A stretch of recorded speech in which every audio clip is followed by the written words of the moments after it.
क'क्राझार जिल्लानि गसाइगावनि हारापुथायाव सासे आइजोखौ खासि बिसि बुथारदों। बे बुथारनाय जाथाया ओनसोलाव गोमोनाय थासारि सोमजिहोदों। हारापुथा गामिनि बासेर आलीनि बिसि मन'वारा बिबिनि गोथै सह'खौ सनिबार मोनानि 8 रिंगायाव गावनि न'नि खिखरसालिनि टेंकियाव मोनो।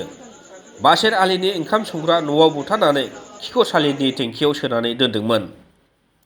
जाथायनि सोमोन्दै मिथिनो हानानै गसाइगाव पुलिस थानानि पुलिसा थांनानै गोथै सह'खौ टेंकिनिफ्राय बोखांनायजों लोगोसे जाथायनि बिथिङाव नायबिजिरो।